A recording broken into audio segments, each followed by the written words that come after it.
Hey Jen, you want to give us a tour of Lolo? Sure, how about a tour of Lolo? What is Lolo? Lolo is our 1999 Volkswagen Rialta, which is actually a Winnebago. She's fabulous. She's our tiny home. Well, let's take a look around. All right, let's take a look at all 22 feet of Lolo. We have our spinning captain seat. Is that what that's called? I think they're captain's chairs. I don't know what they are. Anyway, so here we have a seat where Mark sits while I sleep in. Here we have clothing, our Victron components, which keep this girl full of power, and our lithium batteries. This is our galley, so dishes and food go here. Up we have like our coffee station, and typically we keep lightweight. That's empty. Typically we keep lightweight stuff in these and heavier things down below.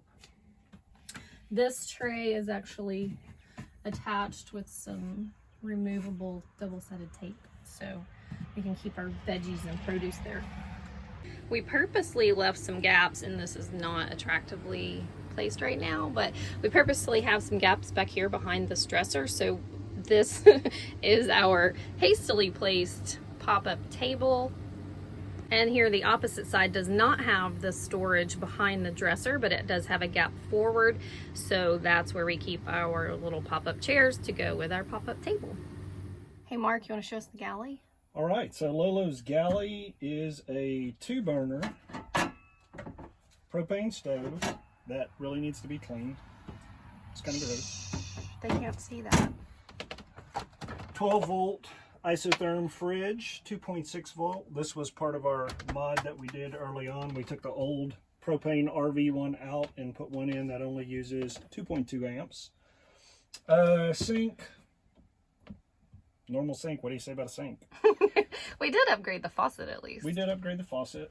We added a spice rack on the side from IKEA. We have a microwave up here that's never been used other than to hold the toaster and the water kettle and the rice cooker. But some people might like microwaves. We don't use microwaves. And a little, so water hack. Small RVs equals small water tanks, small holding tanks. So when we're boondocking in a place where we can basically dump this outside, we do all our dishes in this small bucket, catch all of our wastewater, our gray water, and then we just throw it outside. Obviously, you wouldn't want to do that if you're in some parking lots and stuff like that, but when you're boondocking, you can usually get away with it. It actually will double and sometimes triple the amount of time that goes between us having to dump gray tanks just by not having to dump all that sink water down the drain. That's been a huge improvement. Huge improvement. Over here we have our closet. So we've got clothes, shoes, exciting stuff. Propane heater down below, which we've had to use entirely too much lately. And if you've seen the other videos, here's some of the hardwood floor, and we are still absolutely loving that. I also have this galley extension, which comes in handy every single time I cook, and I absolutely love that. All right, so what's on your left across from the galley? So on the left is, wait for it, the toilet slash shower slash sink. Watch this. Well, basically, floor pan removes to reveal a shower drain. What? Walls come out to reveal the shower. It's a transformer. It's a transformer shower. And actually, they even put the what do you call that? Attic vent, roof vent, to where it catches the corner of this. So if it's hot water and steamy in there, it sucks all the moisture right out the roof.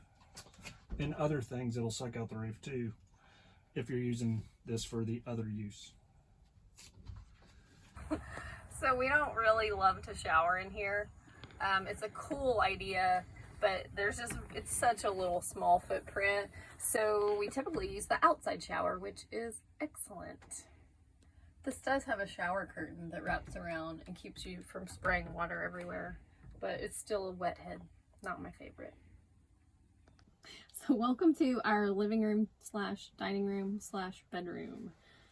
These are our couches during the day. Here's our table. So living room.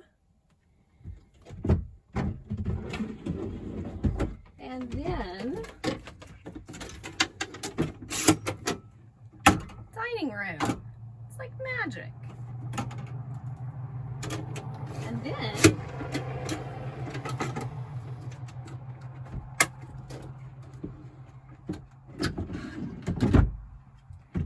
bedroom.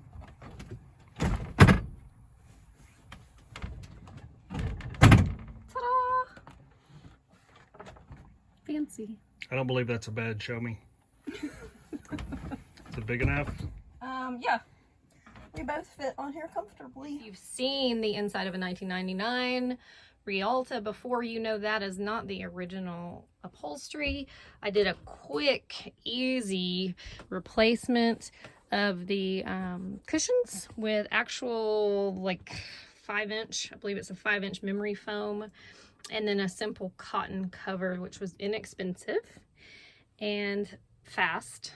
You can see here the fabric is just kind of wrapped around like a present, and it's stapled to a plywood base. So there was zero sewing involved, and if I ever want to replace it, cotton is inexpensive, and the lack of sewing makes it a super fast switch out.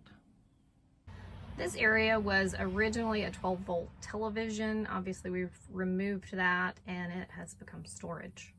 Because we're not typically in an RV park, we use this exhaust fan constantly. So you just crack the windows, turn on the fan, and you get a really nice breeze. Here's a little up close of our power management system.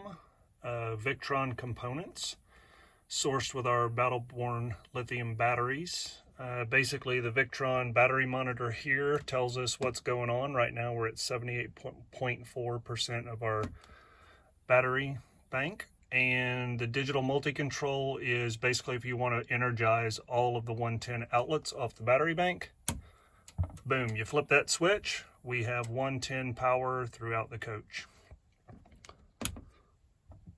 If you were plugged in on shore power and you wanted to charge the bank, you flip that switch that way, boom, you're charging.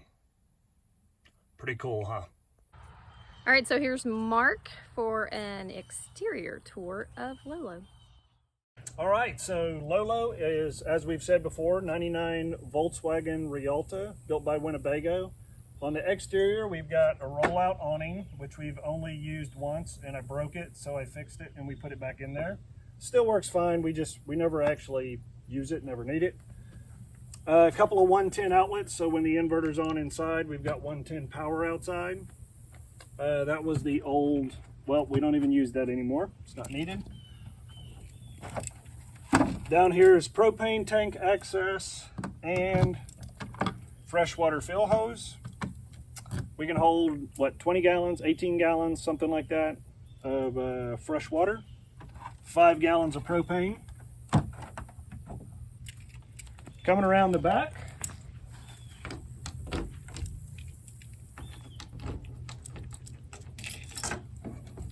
we have the trunk, which is mostly just storage, and then also pigtail for the 110, and it's a trunk, it's a storage spot.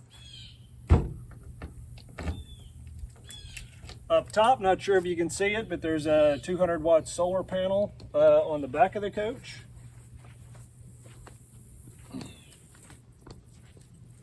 Whoa, what's falling down? Coming around to the port side, or driver's side, this is where the old generator was.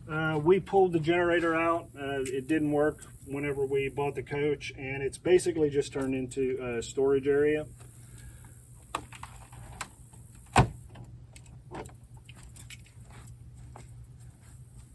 City water plug-in, which we've never actually used because we always use the 12-volt system inside, but if you wanted to be on city water, you would just hook your hose up right there.